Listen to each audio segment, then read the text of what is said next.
there is this NDC man why a bit of analysis. Now we would an Nakasane party look on it. Now, throw Madame D for the party NDC there. Just recently, we've seen this parliamentary buhaha why you did it be one queen farm on. And son of Damadi Pukwana one queen farm on Wama, as some Pukwa was say, as I'm a former petition to money mama. See, slow no sukase, no wato, or a dama party, or from Yafa, put my from a kusika. See, as some more king, not share our whole D, near your chawadin comment section. Votes, and then they won Central Region with 78,000. So this is how the picture looks like in 2020. And then we're going to look at the projections, and this is the most important part. Now, let's look at interesting pictures here and figures as well. Now, you see, these are the projected regions for each political party. Let me quickly talk about Central Region. In 2020, MPP won Central Region, but per our trend analysis, which we started from the year 2000, NDC is likely to flip Central Region. In 2020, MPP won Central Region with about 78,000 margin, but we believe that NDC will this time win Central Region with a margin of about 100,000. So keep 100,000 Central Region in mind. And let's look at this. Now, if you look at the picture from the MPP side, you see Ahafo and Bron, no figures assigned to them. Why? Because we believe that per the trend analysis, Ahafo and Bron will go and deal with Bron East, so that we'll have the old Bron Ahafo. And when the three are put together, NPP will have a gain of about 70,000. Only the first bomb, young the second bomb. So keep that one. So these three regions will be cancelled out, and a margin of 70,000 will go for MPP.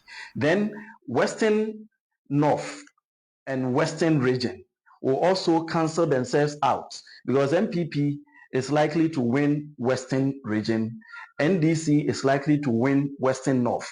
In 2020, NPP won when the two regions were put together. MPP won with a margin of just 1,000, okay, around 1,100. But this time we believe that NDC is taking Western North, MPP is taking Western region, but they will be on a parallel line 0004. All. Then let's look at these ones. We also believe that NDC will maintain their lead in Greater Accra, just as they won in 2020. But this time, they would open the margin. It used to be 76,000. We believe that NDC could win with 150,000 margin. Then OT region, NDC won with 70,000. This time, we believe the margin will reduce, considering the trend in OT region.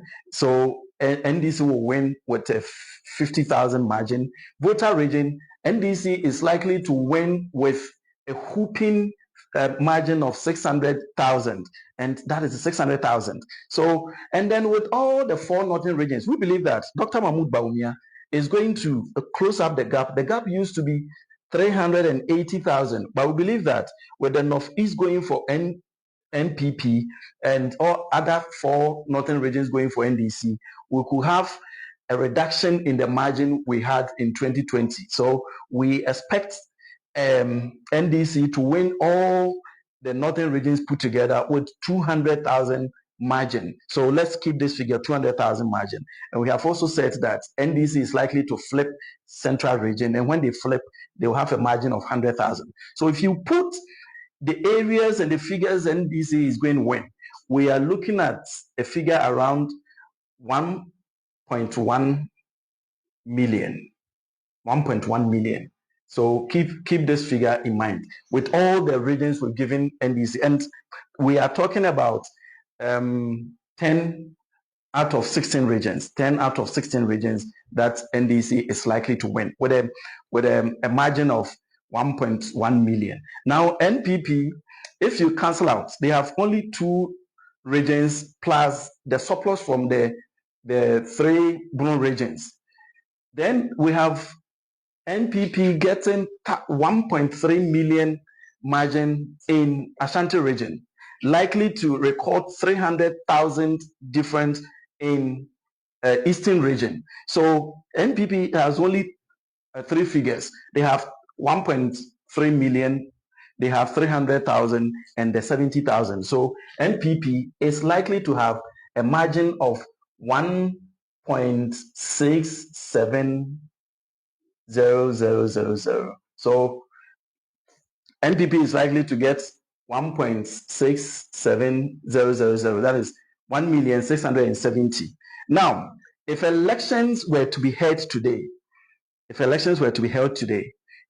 with this trend analysis, we believe that NDC will win 10 regions, NPP will win 6 regions, but NPP is likely to have a nominal figure margin of 500,000. 500,000, because if you consider the figures coming from the NPP's areas they are winning and from the NDC, don't also forget that we have given Central Region to NDC. So we, with this trend analysis, believe that NPP is likely to win the 2024 presidential elections with a margin of not less than 500,000. And you can keep these figures, you can store them, you can whatever you want to do with the figures, but after the elections, we'll revisit the figures and look at our trend again. 84.5%. Tunisia is first. 93.1. Have you seen that report? I haven't seen this. It's just coming in now. I'm not surprised, and we'll get to it's one. It's 31st October. We'll get to one. So Ghana is now second. Namibia is third. Mauritius fourth. Togo 5. Cape Verde, Morocco, South Africa. But Ghana is second on 84.5. That's impressive. We will get there, and we'll be the best. Now, TV transformation is outstanding. You go to Brewer on Cape Coast Road, and the town will tell you the place has changed because we revamped the Brewer school, MVTI, and now it's a technical institute, equipment, everything is there. This Enyinam in the Eastern region, and they have this new TV school. Everything that you want to see in a TV school anywhere in the world is here at Enyinam. 10 key project built by Italians, paid for by government, with everything that you need to have. Wow. A number of TV schools, even in East Legon, there's a TV school right behind the Accra STEM Academy. It's Accra Applied Technology Institute, a new TV school with everything that you want to see. The next level of conversation, people wanted me to ask you, I know that I have time, we don't have time for that today, was to say that all these people that you are training, where are you easing them into? You see, that when the Frank Berra talk about creating 1 million IT jobs, right? Some people don't understand. But if you have students doing coding at different levels, these are students that you can easily prepare, not just work in Ghana, but stay in Ghana and work for companies abroad. I had a great meeting with Cisco, the idea of networking. Huawei is challenging them a bit. And they are the network. They are the giants of networking.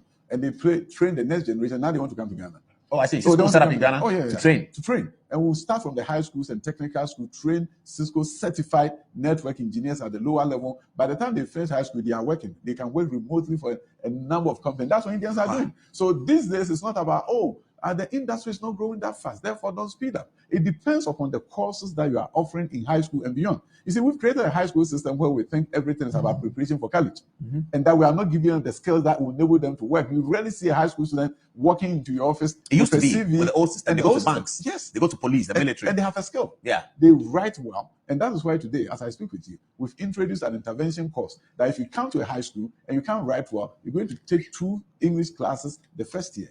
One is going to teach you how to write and write well before you move on to the second year and the third year. So the bottom line is this. We have identified gaps in our education system. We're saying to ourselves, if we're going to create a more robust economy, lay a strong foundation so that the economy doesn't just get shocked and before you know you are begging the IMF, then we have to take a look at the education system and look at how do you create an education system that brings about innovation. That's why I'm super excited to see UMass and Pentecost University offering engineering coursework to students who did not do science, but did visual arts, for example. Oh, they've started? Oh, yes, they've started. They went to level 300.